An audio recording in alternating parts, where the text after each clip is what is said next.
All right, with that, we are ready for Mega Man 2 with KLM 1187 and KaiserKrister. Take it away.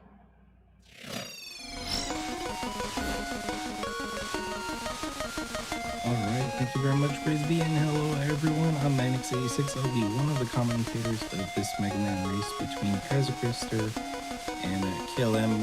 I'll let my co-commentators. Hello there everyone, I am Andy, or NDSWE.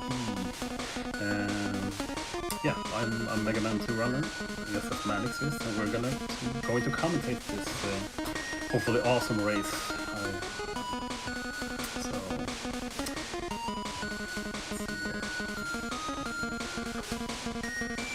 Very different than all the other installments on the Game Boy. But yeah, if you guys are ready, let's do a countdown. I can do the honor. I mean, we can talk about the game during the actual run, so we'll get to that. But are you runners ready? Oh, I assume they are. Yeah, they look ready. They were born ready. Okay, guys, I'm gonna count it down in. Let's go in 3, 2, 1, go. Alright, so we're off to a starter. They're starting, they're doing Metal Man for the first stage. Many people probably recognize Metal Man from the NES version, which is the more well-known version of this game, I would say. But what is the most, what's to think about the Metal Man stage, Manix? Well, the first thing you'll notice is the music. It's got a little bit of a pitch that you might not be used to, so the music was made a little bit differently than the other ones. So you'll notice a very particular pitch. But it is including the slide, so the second game includes the slide, unlike the NES version. One thing about the slides, if you slide near an enemy, you can just slide right through it without taking any knockback damage, so they'll be using that a lot to continue breezing. That is one of the that's one of the most, I mean, the mechanics in this game that's very unusual compared to the rest of the games in this series.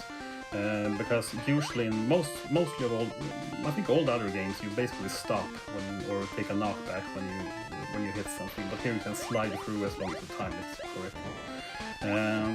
So what you could see here, you saw KaiserKrister playing a little bit more safe during the Crusher section early in the stage. So that's the reason he is, I don't know, maybe 5 or 10 seconds behind here. That's not a bad choice in a marathon setting, because this stage is probably the most brutal one. And here you'll see the Metal Man fight, and what our runners are going to do is trick Metal Man to get out of bounds, stuck into the wall, and that's part of the reason why we do this fight first, because it's fast, and everybody loves glitches, so... and also, the Metal Blade is just a really powerful weapon overall into this game. Both runners getting a great setup, and we still have a race. That's awesome. Nobody died in stage 1. That's awesome. That's what we can hope for. Metal Man is the most dangerous stage, and if you mess up the glitch setup in the fight, it can be a bit dicey. So I'm glad they both made it through alive. But yeah, as you said, Metal Blade, I mean, most people are familiar with the NES version of this game, and the Metal Blades are OP. I mean, it's just stupidly good. And what if I tell you it's even better in this game? It's disgustingly good. It's the only weapon you need, more or less. You can see KLM here is just melting through those bunny things. One thing I want to point out though with the Metal Blades is you can only have 3 on the screen at a time. So the way you space them out is actually really important. You'll see an important damage boost here from both runners, the dog boost. So they're going to try to only take 1 damage. Yeah, Chrissy unfortunately took 2. Yes. Let's see if we have a right... No, they're going the same route here. I was almost expecting a route diversion. You can opt to go the lower route here, which is basically water. So you need to call Rush Marine to get past. But both of them did the top route, which is about... Depending on the pattern you get on the spikes, it's like 2-3 seconds faster probably. So as we get through the chickens here, we're heading to the Woodman boss. It's actually one of the hardest boss to do the quick kill for, so if you're familiar with the NES version, Woodman's going to have a little leaf shield around him. But in this game you can actually squeeze a Metal Blade in between the leaves if you shoot them just right. Yeah, you could see KLM. KLM got one. Exactly, you got one. You can actually get 4 hits in a row like that.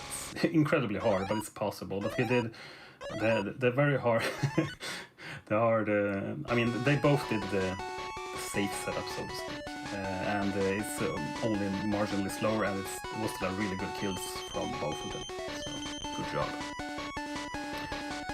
So I find this weapon get screen is one of the cutest ones in all of the Mega Man franchise. I love it. It is pretty cute, though. I'll give you that. All right. So now they're going to go to Airman, and what is most important with Airman, I would say, except for the glitching out airheads, is here you can see the importance of sliding your chains, chaining your slides together. Basically, you can save quite a bit of time in a run depending on how good you actually chain the slides. Both of them doing a good job not falling down there initially. They take intentional damage boosts to get through the, get hit so they don't fall down. So we're seeing the first instance of the use of the wood shield, which is a pretty powerful weapon in this game, but it does use a lot of energy. Now runners will need two shots for the boss, so they'll hope that they get a small drop. I don't think KLM got it, or maybe he did. I think he got 2 actually. He missed 1, but he got another one, so it's fine. And the Krisse is not getting a drop as it seems, which is unfortunate. It's gonna automatically make him a slower boss fight because there's no way to kill the boss equally fast. There's a backup strat though, so we'll see if he goes for it. I think he will. So you'll see the first wind shot, or the wood shots will hit twice, and then you just need to be near Airman to launch a second hit. Yeah. Good job by KLM. But Chris only has this one. So he's probably gonna slide into Airman now. Yes, he does. Oh, okay, hold on. Oh wow, he had 2 shots. Oh, he got the glitch where okay, there's a glitch in this game. Well, this game is full of glitches, but there's actually a glitch where if you activate your weapon at the same time you get hit, sometimes it doesn't consume ammo. So he actually had 2 ammo, but he didn't notice it himself. But that was good still. All right. Here in the final first 4, we introduced Rush Jet here, Andy's favorite weapon of the game. Andy, you want to talk about the dog? I don't know. Do I want to talk about it? I mean, Rush Jet he behaves differently depending on what Mega Man game you use him in. And in this game in particular, it introduces Rush Jet and ladders. We haven't talked about the ladders, but in this game, ladders, man. I mean, usually in Mega Man games, you can kind of hold diagonal to grab ladders automatically, and you can also you can choose to jump high and grab ladders high as possible to save some time. But you can see here on KLM screen, in this game there's only certain points you can grab ladders, and you have to hold up or down. There's no left, no right inputs. Then you just stand still, and you can't jump off ladders either. And don't even get me started about Rush yet. You can slide off him, and he's a bad dog, basically. Bad dog. It's bad. Both of them did a very good job getting through the stage though, without any issues at all. Well, I'm not gonna jinx it though. I guess Krisse has a screen left. So KLM's in the Clash fight, which is probably one of the hardest fights in the game. Yeah. And the reason for that is this is the only boss with no primary weakness. We have to use the air shot, which only does 2 shots of damage, so you have just 1 spare shot. Good job by KLM. Really? Krisse not far behind. Yeah, and the most dangerous part about this fight is you take some hits during the staging clash. And the problem here is that Clash his actual, projectile only does 2 damage, but his body damage, he does 4 body damage, so it's really dangerous. Krisse got it, they both, and now it's a good time for some donations, because there's a cutscene here. Awesome. I have a bunch. At the Violet Hour donates $50 saying late night Game Boy runs are peak GDQ for me, and I couldn't be happier to have taken the week off to ruin my sleep schedule for SGDQ 2. It is for charity, so here's another donation. 4 a.m. hype? And And then $50 from Justin Dark that says, woke up just in time for Mega Man Block? Mega Man on Game Boy. Thank you very much. Yeah, we go right into, like in, as in all the other Mega Man Game Boy games except 5, it's the way that the four first bosses were from the Mega Man 2 for NES, but then there's 4 more Robot Masters now, and they're actually from Mega Man 3 for NES. So it's a combination of both games, basically. There's this stage shows off like damage slides pretty good, boosting through enemies at the correct time, and also how overpowered the metal blade is as usual. Other than that, it's mostly the quick kill on the boss is the trickiest part of this stage, I would say. You're seeing KLM hop off and off of Rush here. This is intended so the ammo of Rush Jet is only used if you're actually standing on it. So tightly routed ammo for the rest of the game, which we should point out at this point, the runners will not get any refills except from drops after a stage. That is correct. That's also a classic Mega Man thing.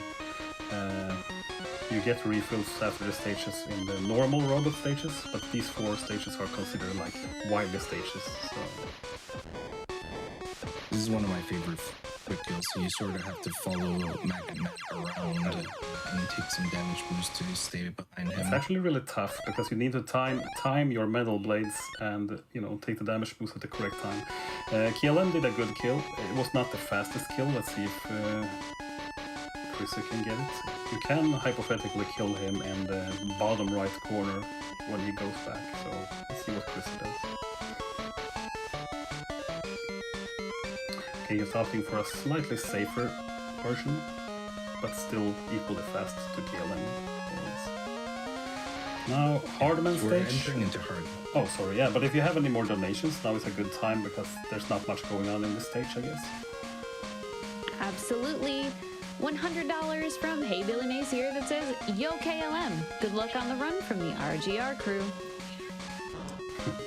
And $10 from Danny S. says, Mega Man 2 was the one Mega Man game I had for the Game Boy, and nearly 30 years later, that title screen song and Airman theme are still burned in my mind. Not a game I expected to see at GDQ, but still awesome. Yeah, that's very correct. The title theme is most likely I would say it's the best theme in the game. It's also, spoiler alert, featured in the final stage, but we're not there yet. You can do one more. Cool. $50 from Peapot.1 that says, best of luck to KLM and Chrissy. Show Wiley that even if he tries to stop Mega Man with the loudest possible soundtrack of all time, the Mega Helmet protects from more than just damage. Yeah, the soundtrack. I'm like, I heard that one. The soundtrack is pretty loud, I'll give him that. Alright, so KLM just finished up Hardman. He's very weak to the magnet beam, and as long as you take hits from his projectile and not his actual body, you're gonna be fine. Chris even got a safety health drop there, which is always nice to have. So. And one thing to keep in mind, by the way, I just noticed when Chris was sliding there, in this game you have to commit to your slides. In many of the other Mega Man games, you can kind of cancel the slide by jumping out of it, but in this game, once you push that slide button, you are forced to continue.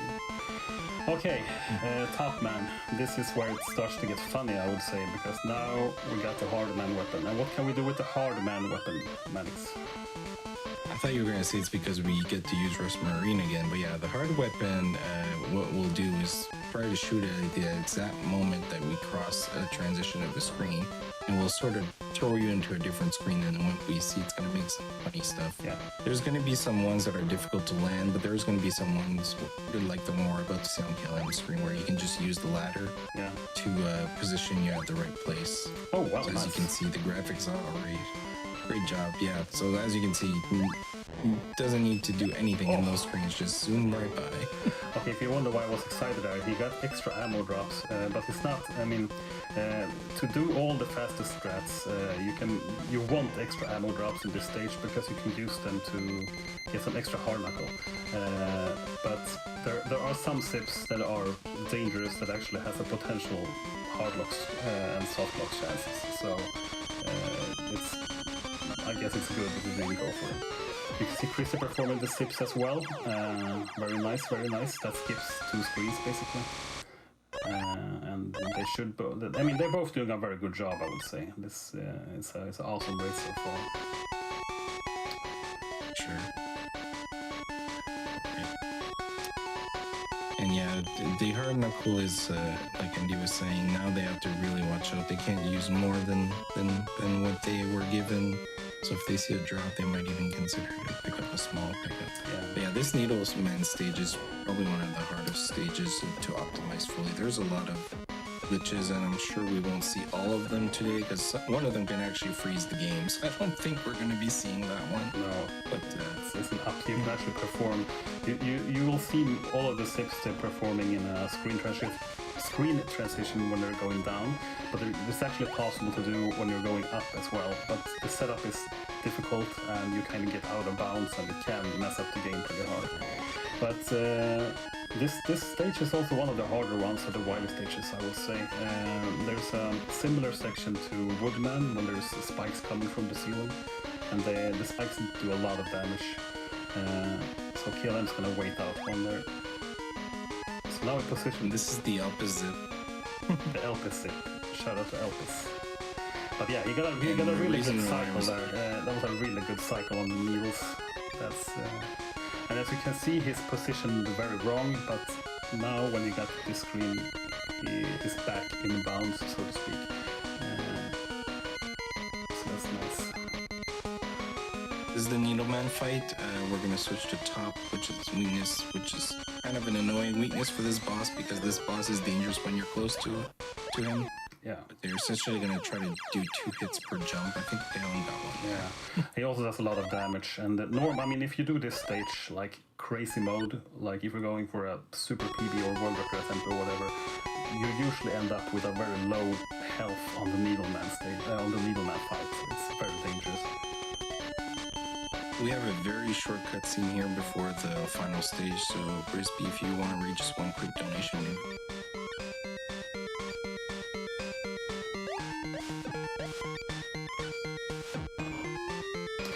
Or, I mean, we can talk about Quint, that's also fine, because Quint, what were they thinking?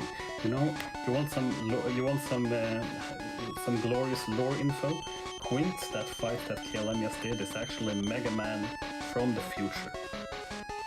Brought back from the future by Dr. Wily to encounter Mega Man in the present. Did you know that? I don't know about you, Andy, but I'm sure glad that the future wasn't Mega Man playing with pogos. Yeah, that pogo stick. I mean, he has a pogo stick, but apparently, according to the lore, Quint is a cleaning robot. So I think we speculate that might be a broom held upside down with a feather mounted or something. I don't know. Anyway, we're up to the final stage with KLM going in. The best soundtrack in the game, I would say. Very high-pitched, but still very good. And he got the first sip. And the second. Amazing job from KLM. Let's see if... Oh my god. Ooh. He got first. Somebody clip that. That's like a 3 frame perfects in a row from KLM. And he even did the final dangerous... I actually ran this game at ESA Summer 18 and did the exact same thing and got a hard lock in that situation. But KLM did not get the hard lock, so it's fine. But either way, that was an amazing first part of the stage. He must be incredibly satisfied with that, considering how hard that is to do. So we're already approaching the final area of the stage, but I did want to point out the background here with the melting clocks. Good taste in art from Wiley. Yeah, isn't that based on some artists like Salvador Alin something? I don't remember. Dali. Dali, yes. Elpis used to point out that. Shout out to Elpis. You can see Chris. Alright, Andy, take us through Wiley. Okay. Well, the only thing to think about in Wiley is you do not soft lock the game. There's 3 phases to this Wiley fight here. You can actually soft lock the game if you kill either of the phases when Wiley is on the far right of the screen. You can actually soft lock the game. And you see, he goes back and forth for every phase, but if you kill him too far to the right, he doesn't come back after going right. So. And I don't want to talk about this because he's using the pogo stick, and that is so dumb. I mean, not the strap. You can just call Impact Man's weapon. And Alright, time has come out for KLM. They are on the final phase of the Wily T-Rex. It's going to be on the HP drop, so it's going to be jumping here and trying to do 2 shots per jump. yeah, You can do these little wiggles to sort of set up a buffer. That's actually a really good strat if you can pull it off. yeah. He's timing it well, and he's avoiding the shots, and that's time for KLM. That's a great run. What was the time? I'm impressed by that. And I'm also impressed by Chrissy because he's entering the final Wilder fight as well. Let's see here if he keeps together. Wilder does a lot of damage, so I was afraid there because Chrissy was standing really close, but he's fine. That's good. Oh, we also have some E-Tank. That's good. That's great. So now we're gonna see some more pogo sticking and pogo jumping. I don't know. It's the impact weapon. Oh, Chris actually got some kind of, I wouldn't call it a glitch, but he actually regained movement faster than he should. Oh, no. Oh. Yeah, that's going to be difficult. That's exactly what was dangerous. That's so unfortunate. I guess we commentator jinxed it when I said he was doing a great job. I mean, it's still a great job, but the thing that happened there that's very unfortunate is that usually, if you remember how KLM did it, he didn't regain control until Wiley had refilled the health for the second stage of the fight. But Chrissy timed his pogo slightly off, so he actually regained control while Wiley's health was being refilled. The problem with that was he was vulnerable while doing it, so he took extra hits during the pogo phase. So now he has to do the phase 2 here, the buster only. And it's an extremely annoying phase. Those large shots have really, really annoying hitboxes. Yeah. Luckily, they went off screen most of the time. They did, and you know the saying that never happened before. And I mean, we say that, we speedrunners say that a lot. And I mean, okay, I wouldn't say that never happened before, but having that thing occur in the Wilder fight with the pogo, that's very rare. So. But it seems like Chris was prepared for it, because you don't expect to have to do all 3 Wileys using without an E-Tank going ahead. Time for Chrissy, really good. That was unfortunate at the end, but he came back and they finished strong. That was that's great. GG to both our runners. Yeah, this is a really fun game to watch, and really easy to learn too. Probably one of the easiest Mega Man games to get into. Like, a lot of people think like, oh, Mega Man's too hard, I'll never be able to like try this one. It's really cool.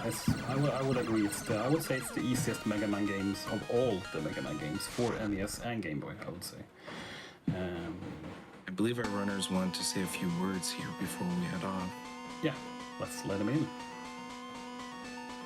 Thanks. Son KLM, thanks everybody. I just want to thank, first of all, Mannix and Andy. Mannix has put a lot of work into these Game Boy Mega Man games. Andy is the world record holder of this game. Also has put in a ton of work and a huge inspiration to me, so I'm glad to have both of these guys here.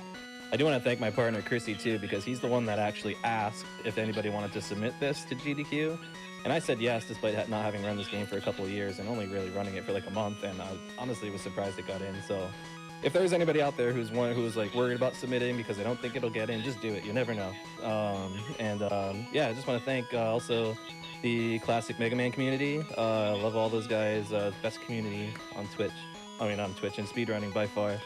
And then thanks to GDQ again for letting us do this. You'd like to add, Chrissy?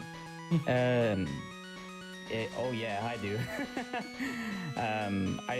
Same as KLM, big thanks to the Mega community. I wouldn't have been playing this if it wouldn't have been for those guys. I also want to shout out Elpis for helping me getting ready for this race, so big shout out to him. And a big shout out to all my friends as well who supported me during this. That is all. And keep those donations coming, guys. This is amazing. Also, yeah, like I think it's just like the coolest thing that we can all just like hang out, play video games, talk about video games, and raise like, you know, world-changing money like for like a great cause. Like it's just it blows my mind every time. So yeah, keep them coming.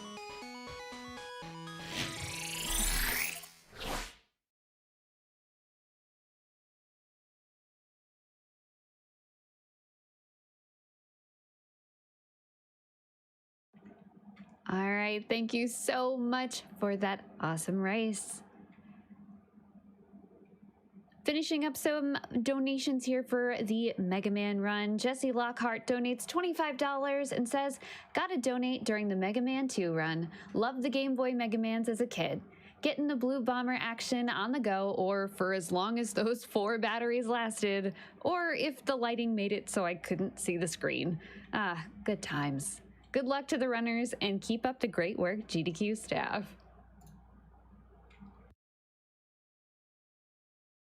And $25 from Gamester522 says, "Wanted to donate during the first Mega Man game I played when I was 6 years old. It's because of Mega Man 2 for the Game Boy that I experienced and fell in love with the series. It holds a very special place in my heart. Quint is the best." Thank you for your donation.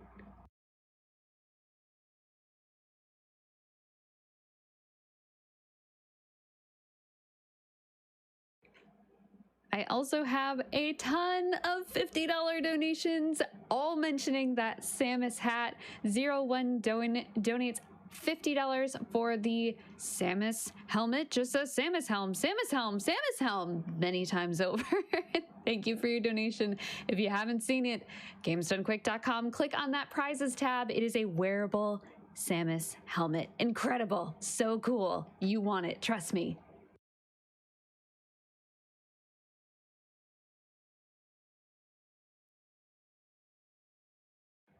All right, we are going to head over to an interview with Jay Hobbs and Sunny Muffin. Welcome back, Summer Games Done Quick 2021 online. My name is Jay Hobbs, and I am joined by Sunny Muffin, who is going to be running Evergate coming up right after this interview. Sunny Muffin, thank you for joining me. And how you feeling leading up to the run? Feeling good. I think I'm in good form, and I'm pretty excited to be doing another run for GDQ. Yeah, that's awesome. Because I'll pull back the curtain a little bit. We're recording this particular interview a little bit in advance. So, do you think the nerves are going to hit you more as you get closer, or are you just feeling real confident and solid about your gameplay? Feeling pretty confident and solid about it. I have a really good commentator with me, and I think that's going to help a lot with the nerves. Just being able to rely on somebody to talk when I'm playing, that just helps a ton for these runs. Yeah, definitely.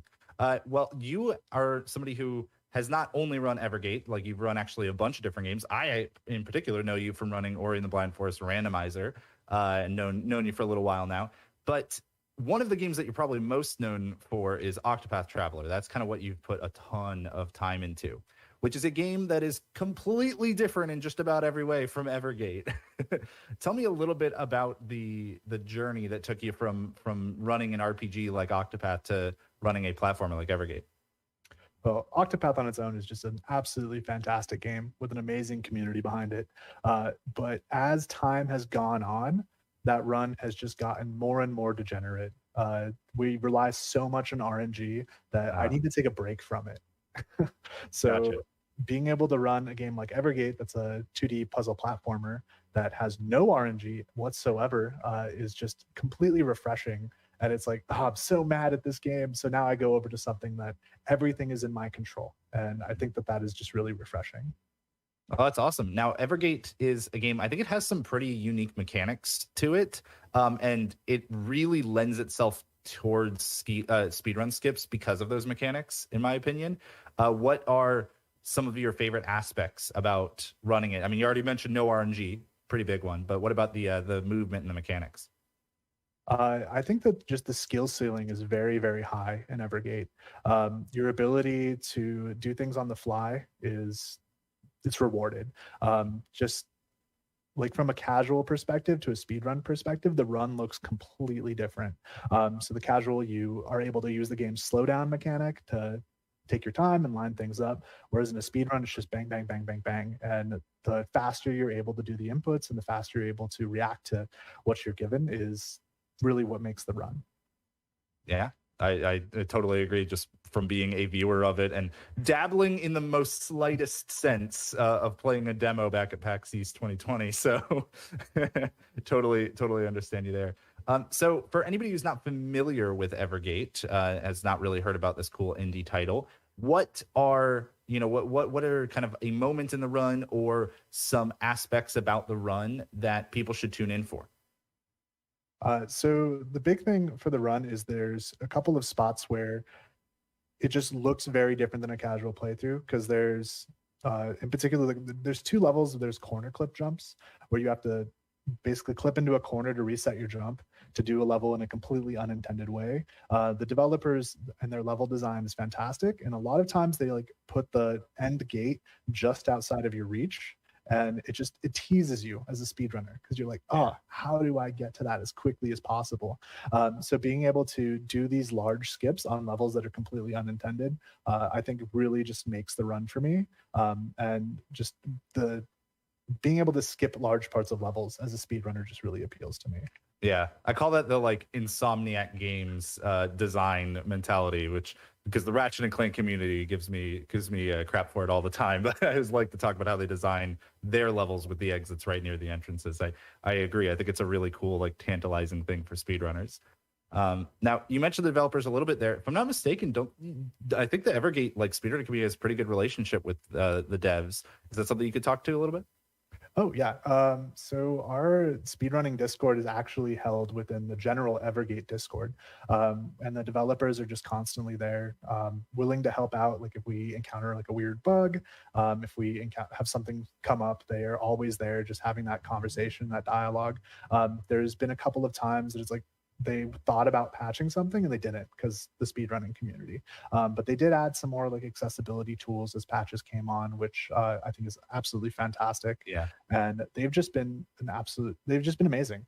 It's really hard to describe how good they are with their communication with the various runners of the game and the casual gamers as well.